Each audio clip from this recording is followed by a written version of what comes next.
Welcome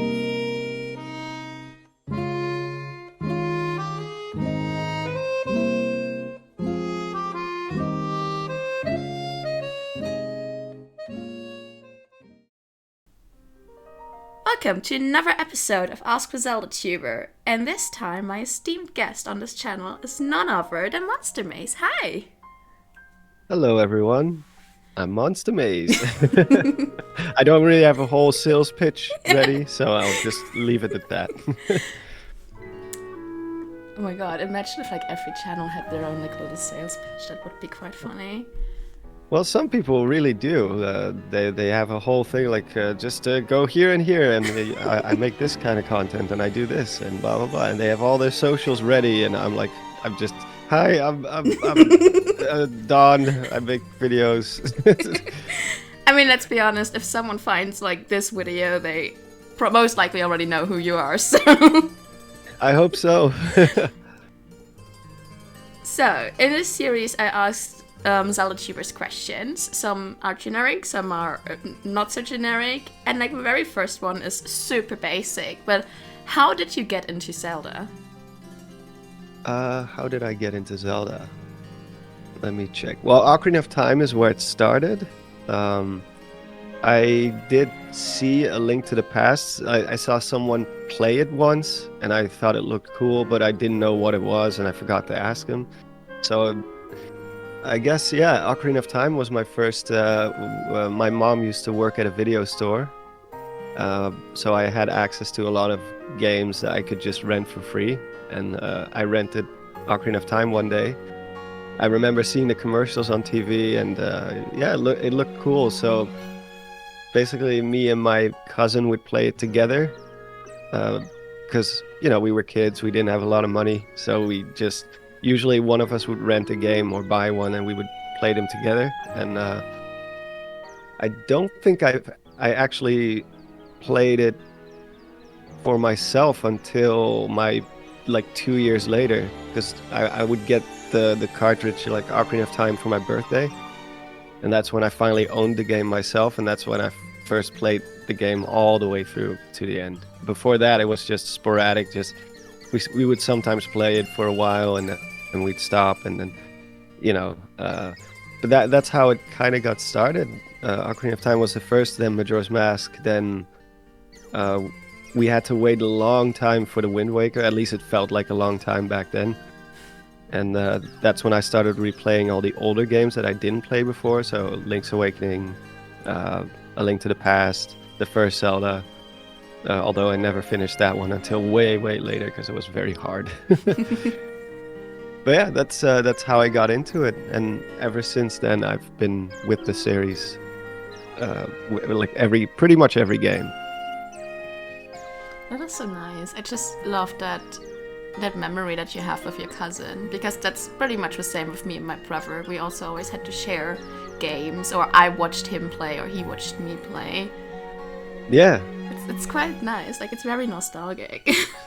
It's a very different environment than nowadays, where you can buy games online very easily, and everybody just plays their own game, and especially with digital only, you don't really share games as much anymore. Whereas back in the day, we would just sit behind a TV with 2 or 3 people, sometimes more, and just play a game. And you didn't really finish the game by yourself. You would collectively finish it together.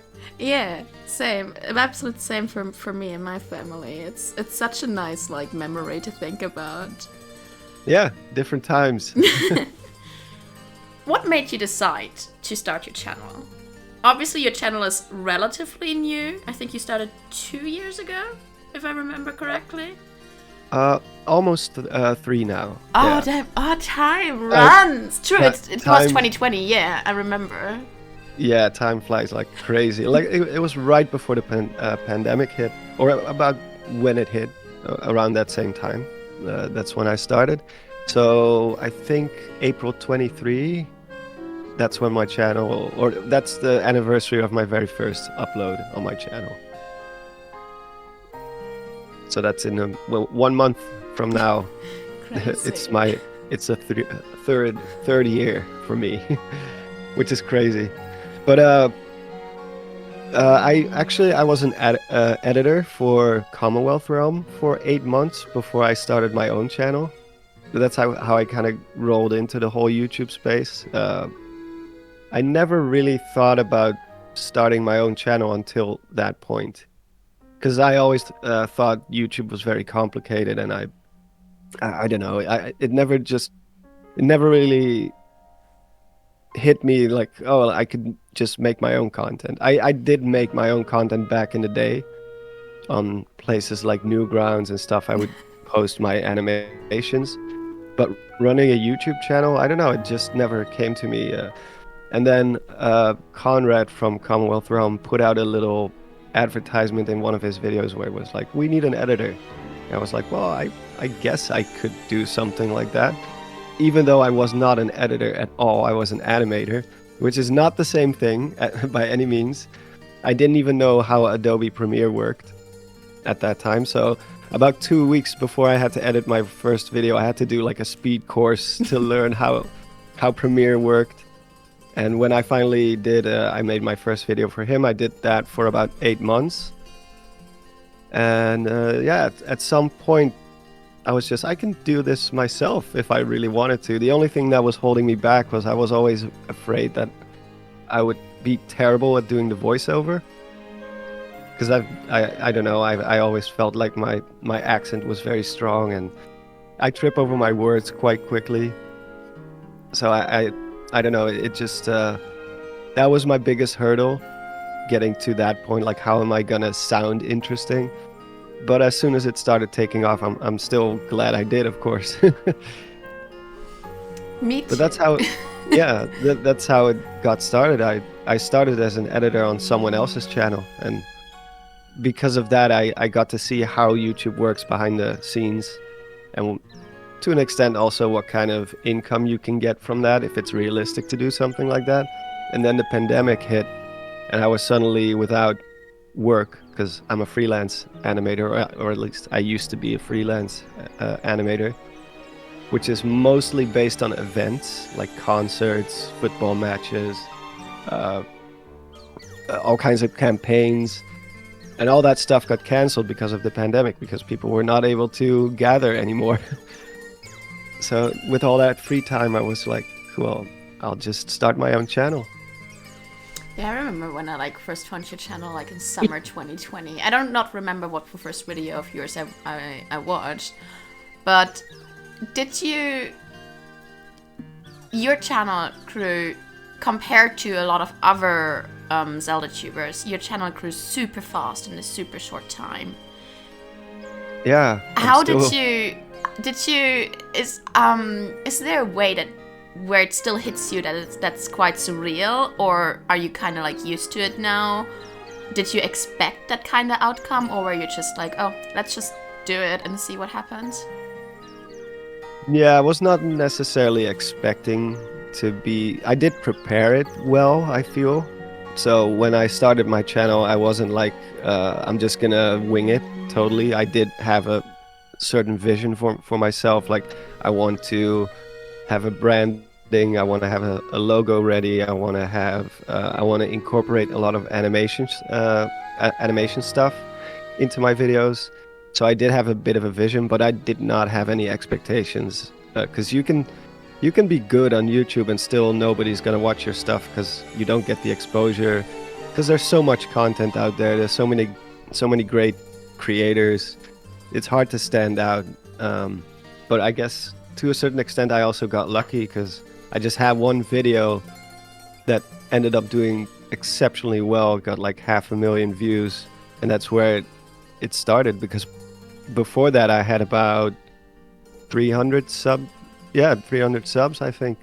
And after that video I hit 1K just a week later, and 5K not even a month later, and before I knew it I was not sponsored, monetized, and yeah, it went very, very quickly, and I'm happy it did. I am used to it a little bit more now, but when I think back to it, it's like, yeah, it's not that long ago, and it's still kind of crazy how fast things moved.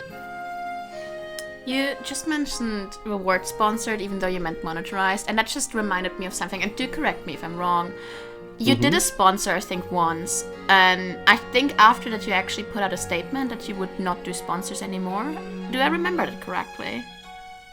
Yeah, I did one sponsorship for what was it? I like one of those VPNs. I think it was Raid Shadow Legend, actually. Oh no, it was a VPN. Oh, Yeah, it okay. was a VPN. I think it was Atlas VPN. Oh, No, okay. I would never do Raid Shadow Legends myself. Well, if it brings some Pratt to the table, that's what I'm probably gonna like remove that later, but that's what I always say to Adam. Like when if he's like, "Oh, should I do the sponsor?" and just like, Adam, if it brings some Pratt to the table, do it. Yeah, of course. But I'm definitely not yeah. criticizing anyone who does, but for me it just doesn't really work. I just didn't like doing it because the whole reason why I like doing YouTube is because I'm completely independent. I can decide my own upload schedule. I can decide what I talk about. I get to like all the freedom in the world. That's what made YouTube so appealing to me because I've been doing corporate animations for years now, and you're realizing someone else's idea, and for the first time I was able to have like complete freedom to do whatever I wanted. So after I did that sponsorship, and suddenly I had a deadline because they wanted up, which is that's obvious because they have a certain campaign that they want to get up. So they're like, well, we need this video by, I don't know, like 2 weeks from now or 3 weeks from now, we want this video to go up. Not all sponsorships are like that, but most of them do at least have some sort of a deadline and guidelines, and you have to abide by certain rules, and it has to be X amount of seconds long or minutes long. And as soon as I started having to deal with that, I was like, this is not for me. I'd rather earn a little less than to have to deal with this kind of stuff, because now it's starting to become a business. And Yeah. the fun thing about YouTube for me is that it doesn't feel like a job. It's just me having fun. Plus, I also felt like it kind of ruined the flow of my video. Oh yeah, So yeah. I do see that with videos with sponsorships. yeah, so again, I can totally understand why other people do it, but it's just not for me. I made one exception not too long ago for a game, but I that mean, was just the yeah. whole video. Yeah, the whole video was about that game, and it was specifically a game I was calling for. Like I made a video before that about a Zelda dungeon maker, and they were like, "Well, we actually made something like that, pretty much exactly like that." I was like, "Okay, well, then I'm definitely willing to talk about it." Yeah, I watched To that do a video. video on it. I actually I looked into that game afterwards because it was super interesting, and I think that is also something completely different. Like even if you get paid for it, it's still something you're passionate about. Like it's not Yeah, just a VPN that you just do an ad for. It's something you're passionate about that like you actually looked into and that like you played yourself for a bit. yeah, it's not comparable because some people will still say, "Well, oh, you still got paid for it," and I'm like, "Well, first of all, it was not a lot at all compared to what you normally would get for a sponsorship." Because I'm not gonna get too specific, but Yeah. for example, like if you do a 30-second or like a minute-long ad, you can easily get above 1,000, for example. Yeah. And I was not. This is a whole video more than I don't know how long it was, like 15 minutes or something. Yeah. It was And it yeah, it was was yeah, around that yeah, time.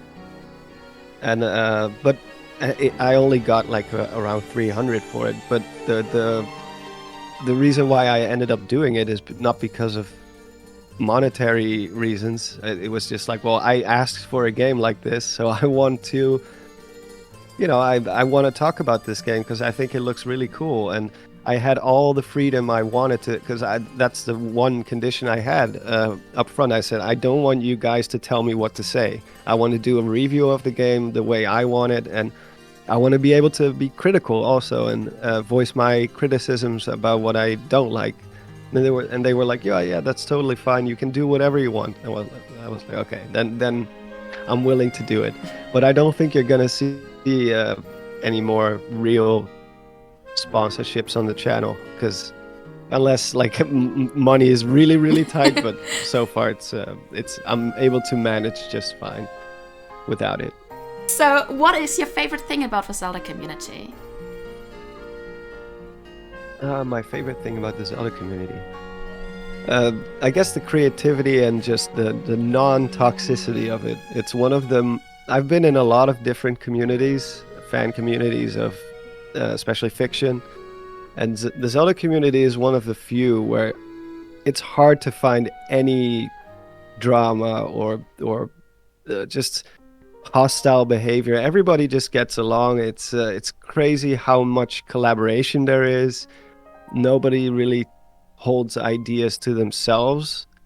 They really want to share everything with each other, and people build off of each other's theories, and people share fan art, and it's crazy how well it all fits together, and how friendly people really are.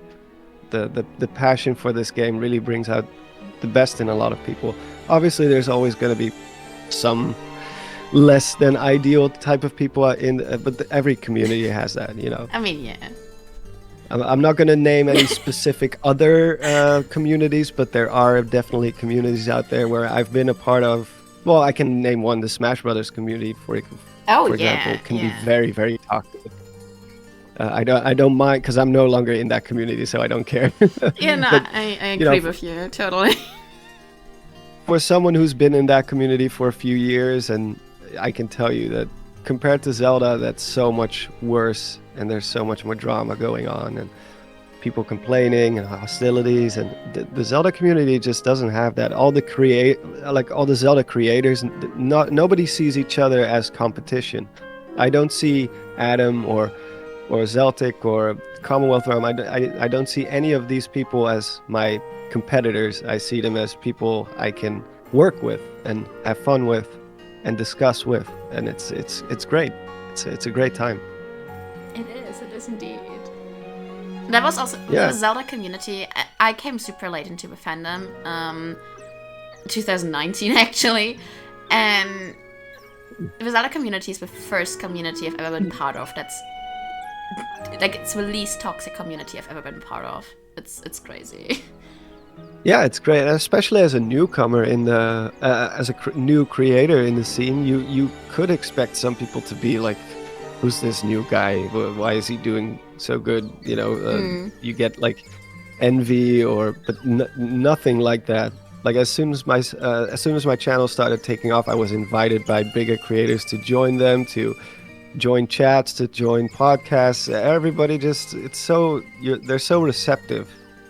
I think something also amazing about the Zelda community is, in a lot of other game communities with creators, I often see that like the bigger channels keep to themselves and all that.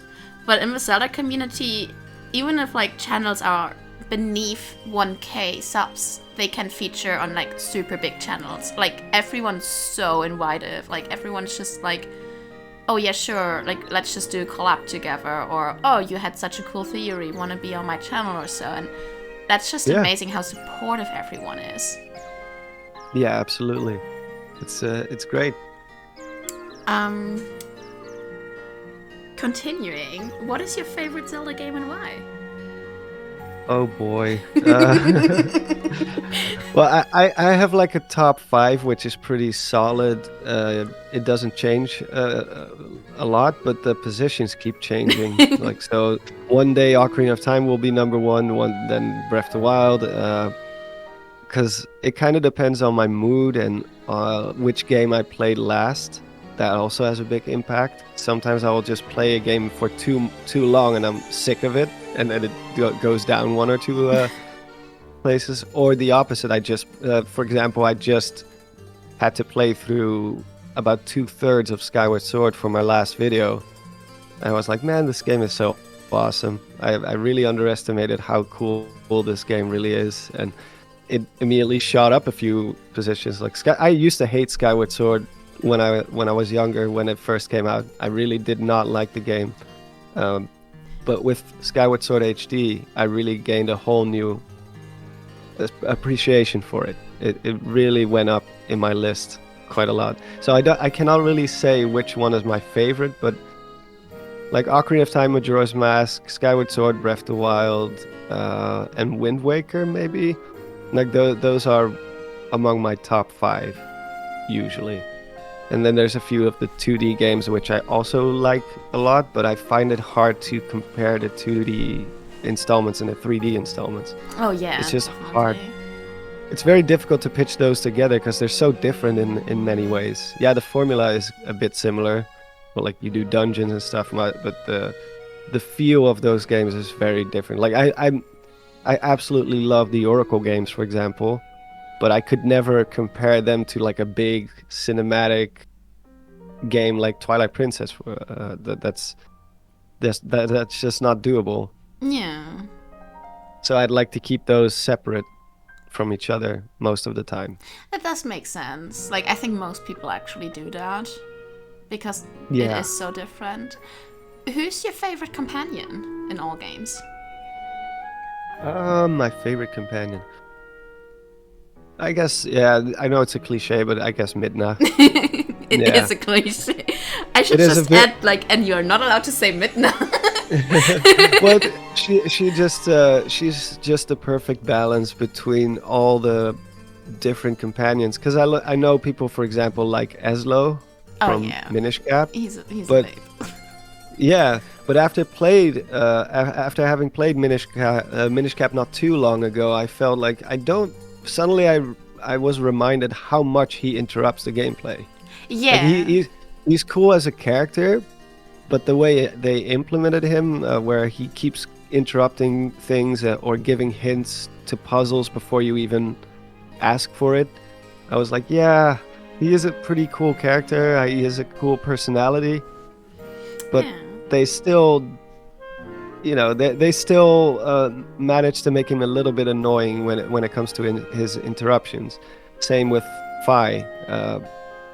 Again, I love her a lot more now, but I still feel like they went a little bit overboard with the amount of talking she does. Yeah. And on the other side of the coin is someone like the King of Red Lions, who barely says anything or does anything. Yeah. So I think Midna is just in that perfect middle zone where she's not too intrusive, and she also has a great character in general, like a great personality.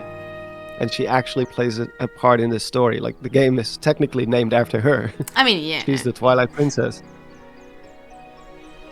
So, yeah, Midna. It does make Cliche, sense. but true. It does make sense. And I can't argue against it, obviously. I mean, she's not my favorite, but, like, I do see why she's someone's favorite. Who's your favorite non-playable character, though?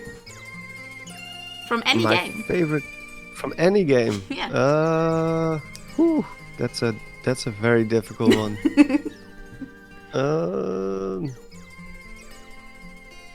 I have no idea, to be honest. I like just any NPC. Yeah, literally or- any NPC.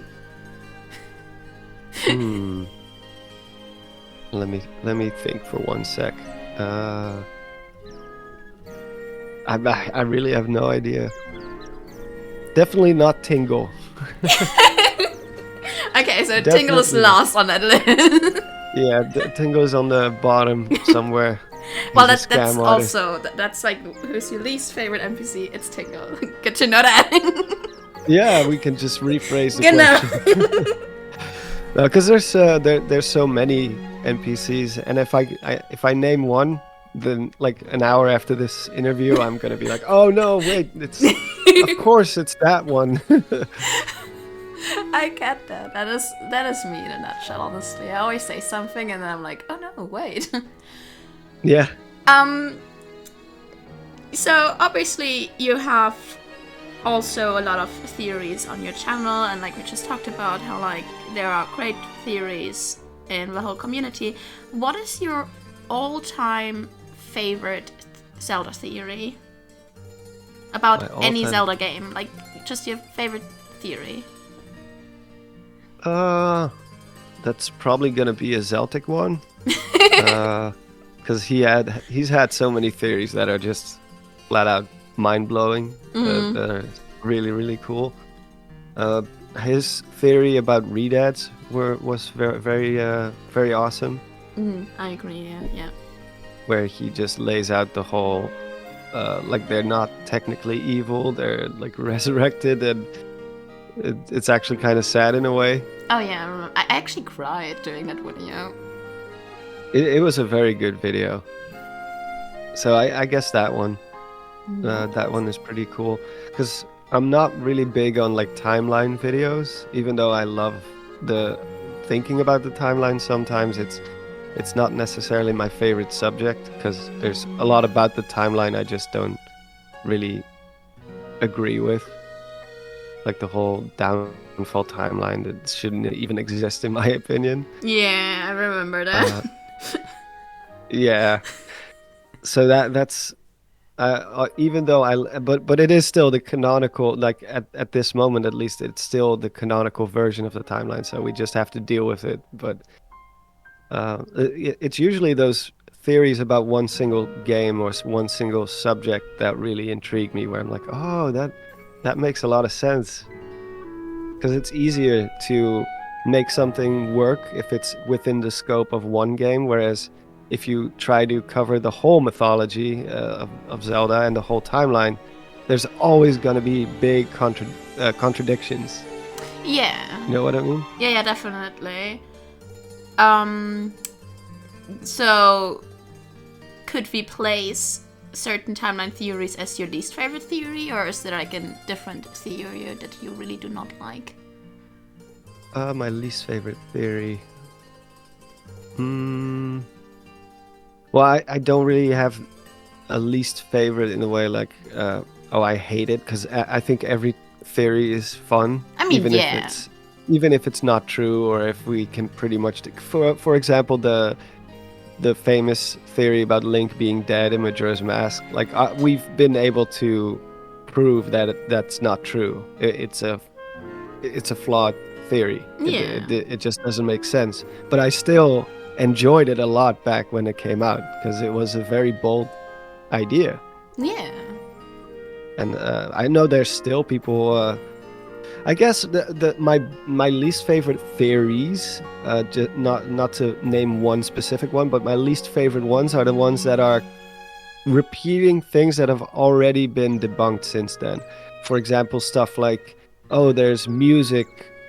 If you reverse the music of this clip, it plays a certain song, and it's like, no, it's not. We can prove that's not the case, but like 1 year later, someone will still use that as evidence, and I'm like, that's already been debunked like a long time ago. Same with the whole seal Ganon, where you can, with those that green spiral in the first Breath of the Wild 2 teaser. Yeah.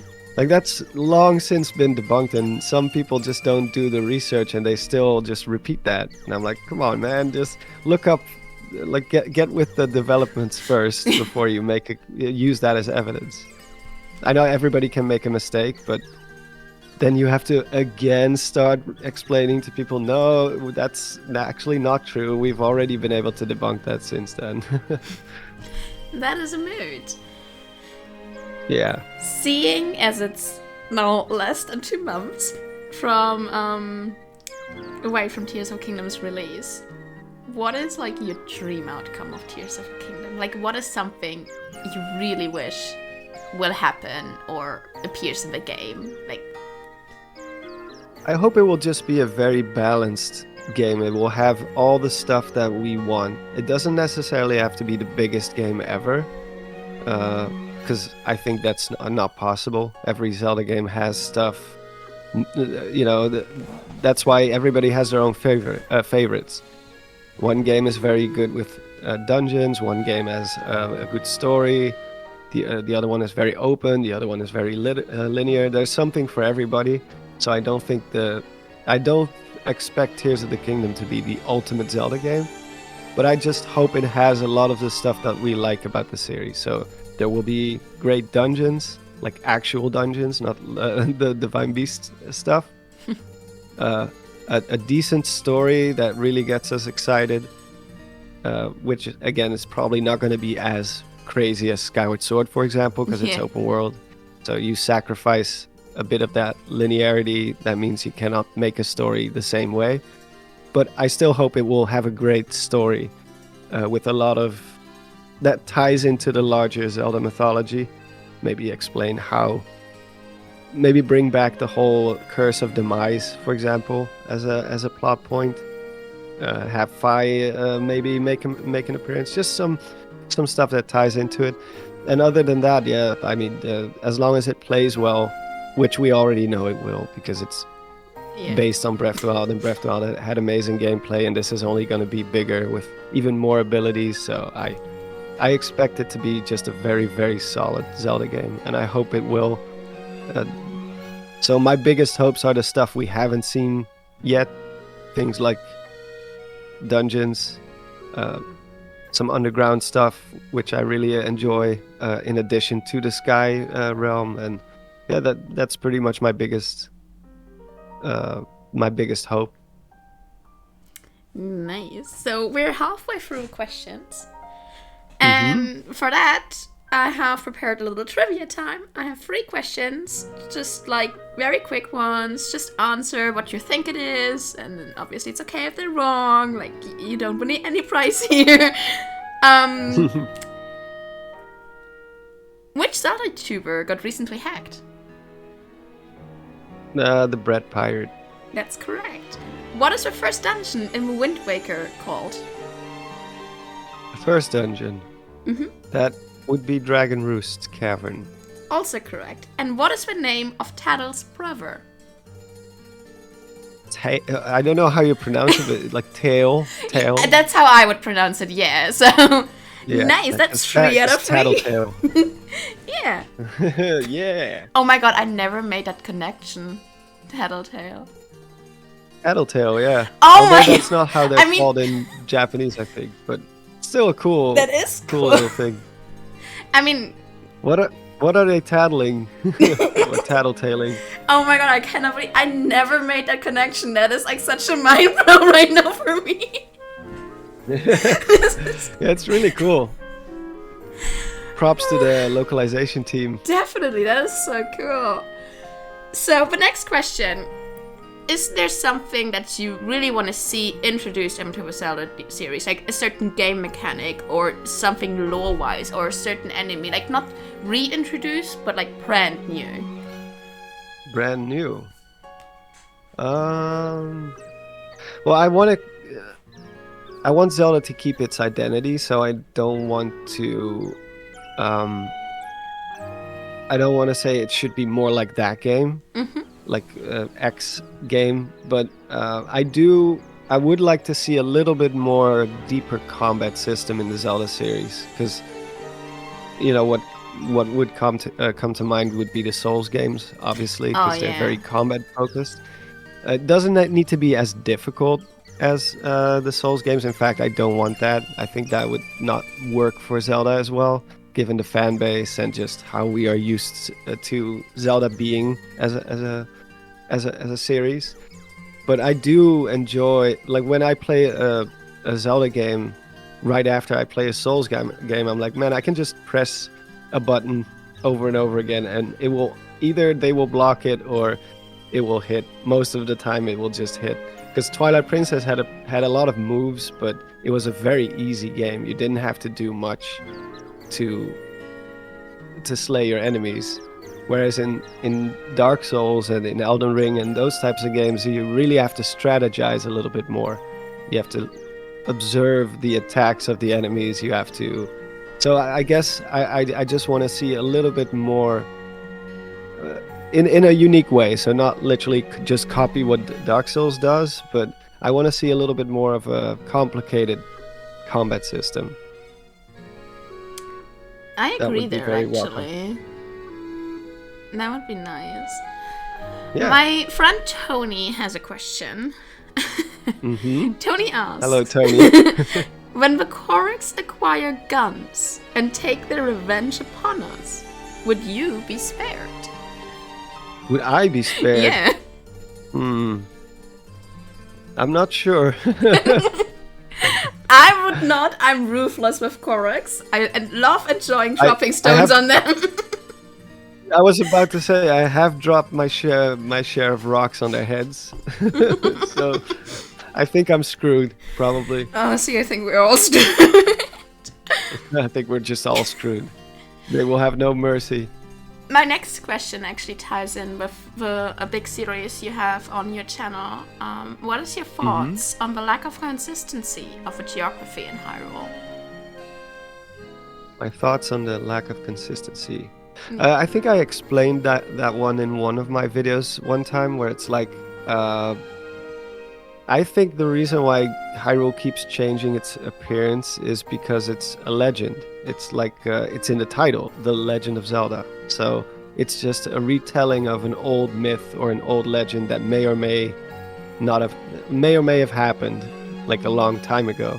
So you are replaying that adventure, but it's like a retelling of that legend. And all that matters is there was a forest somewhere called the Lost Woods, but it doesn't really matter where that forest was located, like north, south, or the I guess that's how I justify it for myself, because I have made a whole series where I tried to piece together the whole geography of Hyrule stuff, and you just quickly find out that you have to make a lot of excuses to make it all work together.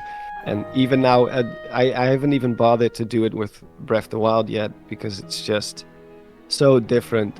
Yeah. And there's like, the Great Plateau is supposedly the old Hyrule from Ocarina of Time, and it just doesn't work together. And like, suddenly the Lost Woods is up north instead of where it normally is. Normally it's like somewhere in the bottom right, so the southwest. But in some games, like in what is it, A Link to the Past, it's northeast, so it's always in a different spot. So for me, I just justify it for myself, where it's like, well, it's a legend, and it doesn't matter where a certain location was. It's all that matters is there was a location called Lake Hylia or the Lost Woods or whatever, and some stuff happened there. Some significant events took place there. That is an amazing take, honestly. It's also mine. Yeah, your just series works well. was so great on that. Like, honestly, it's one of my favorite, like, Zelda series overall.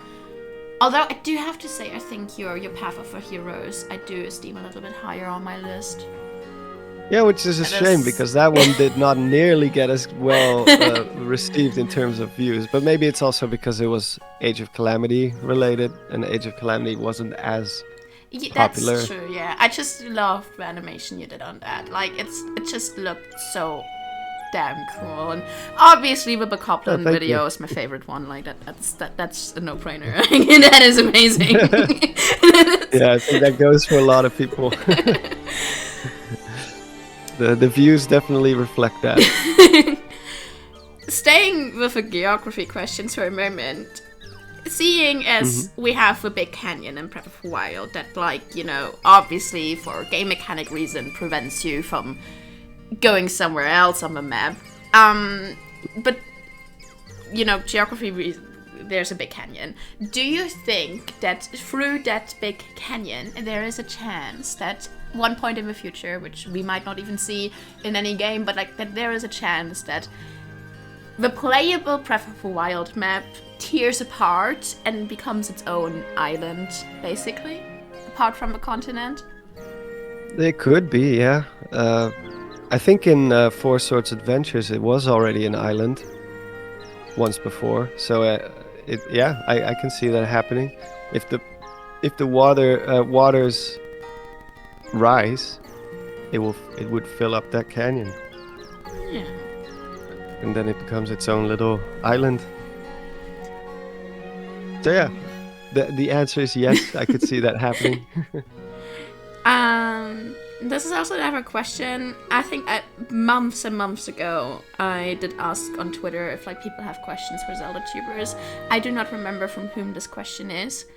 But do you think there could be a different timeline where we never see where the Windmill Paradox does not exist? Like, where the Windmill Paradox. Yeah, like there's a timeline that we just do not see, and the Windmill Paradox does not exist. Oh, yeah. I guess it could, yeah.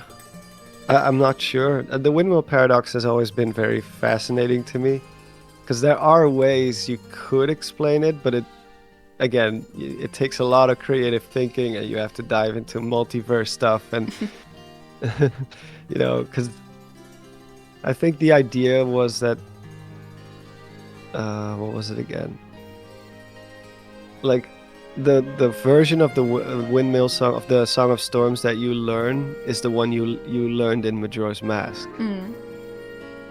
I think that was the idea, because he also learns the song in Majora's Mask as well as Kid Link, which would have taken place before Link becomes an adult. So I don't know. It's very difficult to explain right here, but yeah, I'm sure there's a explanation for it, and there could be multiple timelines that we don't even know of. I agree there. Continuing on. Do you think that Breath of the Wild ruined the classic Zelda? No, I think it went back to where it came from in a lot of ways. The Breath of the Wild has more in common with the first Zelda on the NES than any of the other Zelda games. Like every Zelda game ever made after the first Zelda kept changing the formula like away from that format, and Breath of the Wild went fully back to that original idea that Miyamoto, because Miyamoto's idea for the first Zelda, for the original one, was he just wanted to have a little game that was where you could just go wherever you wanted and do whatever you want. And with every title, it strayed further and further away from that idea, and it kind of reached its peak with Skyward Sword, which is where all sense of exploration and openness was just completely gone.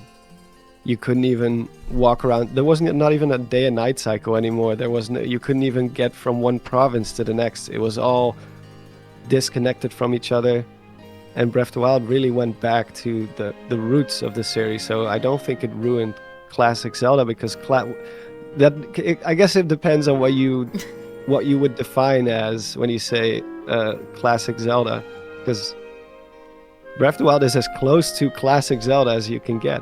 But I can see what some people mean. Like of course they mean dungeons, item progression, and all that kind of stuff. The things we saw become very prevalent starting with Ocarina of Time, I guess, or maybe even A Link to the Past, where you do dungeons in a specific order and you have a whole story that plays out in a more linear way.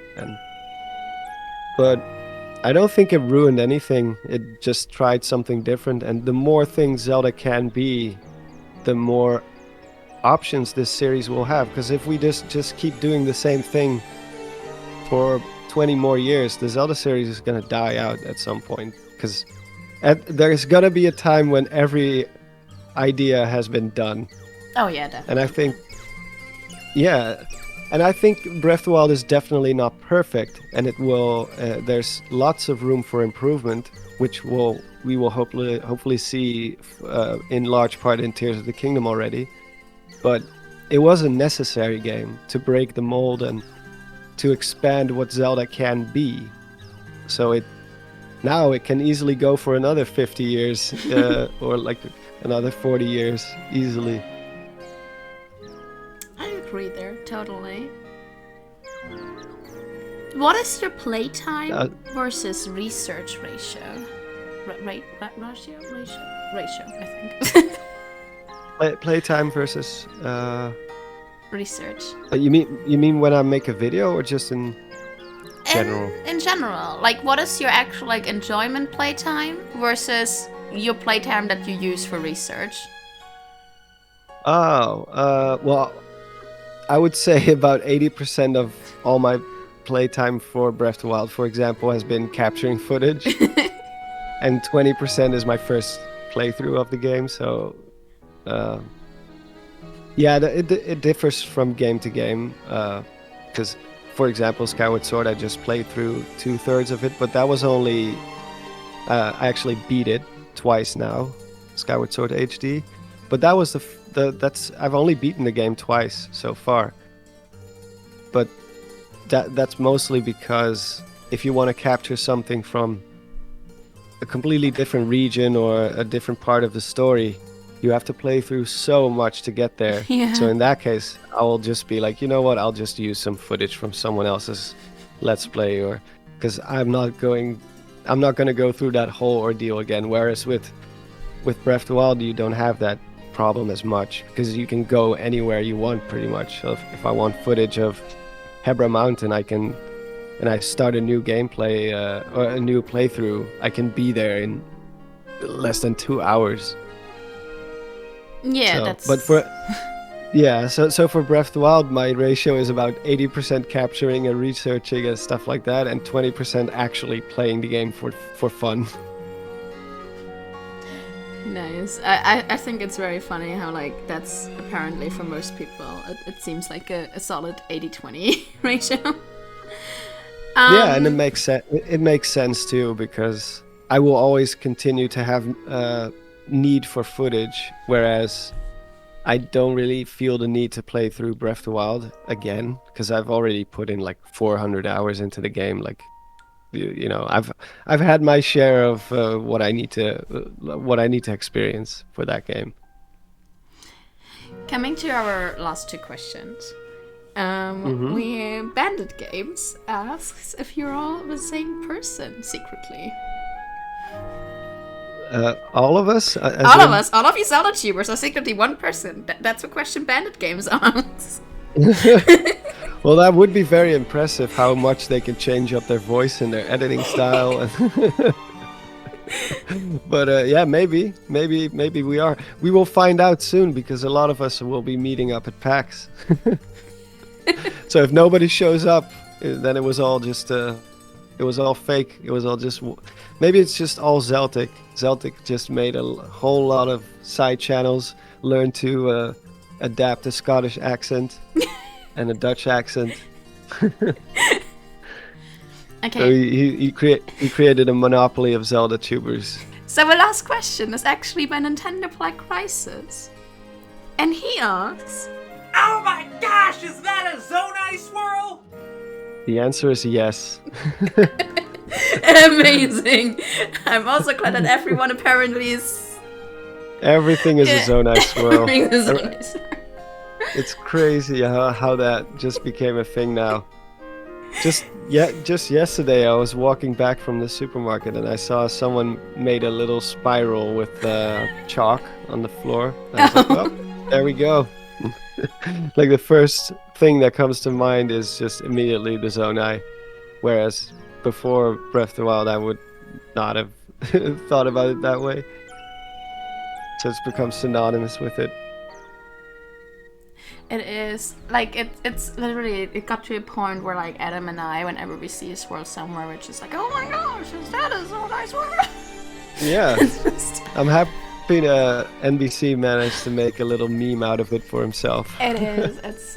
He sent me the voice clip for me to like insert that into the video, basically, instead of like me saying it. So it's just like, I was like, hey, cool. Can I use it? And he was just like, yeah, let me just like send it to you. And I was like, oh, thank you.